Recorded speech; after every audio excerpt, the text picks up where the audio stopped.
ನಾನು ಡಿ.ಕೆ. ಶಿವಕುಮಾರ್ ಎಂಬ ಹೆಸರಿನಾದ ನಾನು ಕಾನೂನು ಮೂಲಕ ಸ್ಥಾಪಿತವಾದ ಭಾರತದ ಸಂವಿಧಾನ ವಿಷಯದಲ್ಲಿ ನಿಜವಾದ ಶ್ರದ್ಧೆ ಮತ್ತು ನಿಷ್ಠೆಯನ್ನು ಹೊಂದಿರುತ್ತೇನೆಂದು ನಾನು ಭಾರತದ ಸಾರ್ವಭೌಮತ್ವವನ್ನು ಮತ್ತು ಅಖಂಡತೆಯನ್ನು ಎತ್ತಿ ಹಿಡಿಯುತ್ತೇನೆಂದು ಮತ್ತು ಕರ್ನಾಟಕ ರಾಜ್ಯದ ಮುಖ್ಯಮಂತ್ರಿಯಾಗಿ ನನ್ನ ಕರ್ತವ್ಯವನ್ನು ಶ್ರದ್ಧಾಪೂರ್ವಕವಾಗಿ ಮತ್ತು ಅಂತಃಕರಣಪೂರ್ವಕವಾಗಿ ನಿರ್ವಹಿಸುತ್ತೇನೆಂದು ಭಯ ಅಥವಾ ಪಕ್ಷಾತೀತವಲ್ಲದೆ ರಾಗ ದ್ವೇಷವಿಲ್ಲದೆ ಎಲ್ಲ ಬಗೆಯ ಜನರಿಗೆ ಸಂವಿಧಾನಕ್ಕೆ ಮತ್ತು ಕಾನೂನಿಗೆ ಅನುಸಾರವಾಗಿ ನ್ಯಾಯಯುತವಾಗಿ ಮಾಡುತ್ತೇನೆಂದು ನನ್ನ ಅಜ್ಜ ಗಂಗಾಧರಜ್ಜನ ಹೆಸರಿನಲ್ಲಿ ಪ್ರಮಾಣ ಮಾಡುತ್ತೇನೆ.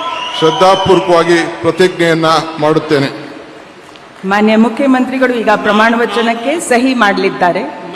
ನಾನು ಡಿ.ಕೆ. ಶಿವಕುಮಾರ್ ಎಂಬ ಹೆಸರಾದ ನಾನು ಕರ್ನಾಟಕ ರಾಜ್ಯದ ಮುಖ್ಯಮಂತ್ರಿಯಾಗಿ ನನ್ನ ಪರ್ಯಾಲೋಚನೆಗೆ ತರಲಾಗುವ ಅಥವಾ ನನಗೆ ತಿಳಿಯದೇ ಬರುವ ಯಾವುದೇ ವಿಷಯವನ್ನು ರಾಜ್ಯದ ಮುಖ್ಯಮಂತ್ರಿಯಾಗಿ ನನ್ನ ಕರ್ತವ್ಯವನ್ನು ಮುಕ್ತ ನಿರ್ವಹಣೆಯ ಅಗತ್ಯವಾಗುವುದೆಂದು ಸಂದರ್ಭದಲ್ಲಿ ಅಲ್ಲದೆ ಅನಾತ್ಯ ಯಾರೇ ವ್ಯಕ್ತಿಗೆ ಅಥವಾ ವ್ಯಕ್ತಿಗಳಿಗೆ ಪ್ರತ್ಯೇಕವಾಗಿ ಅಥವಾ ಪರೋಕ್ಷವಾಗಿ ತಿಳಿಸುವುದಿಲ್ಲ ಅಥವಾ ಬಹಿರಂಗಪಡಿಸುವುದಿಲ್ಲ ಎಂದು ನನ್ನ ಅಜ್ಜನ ವೀರ ಗಂಗಾಧರ ಅಜ್ಜರ ಹೆಸರಿನಲ್ಲಿ ಪ್ರಮಾಣ ಮಾಡುತ್ತೇನೆ. ಶ್ರದ್ಧಾಪೂರ್ವಕವಾಗಿ ಪ್ರತಿಜ್ಞೆಯನ್ನ ಮಾಡುತ್ತೇನೆ.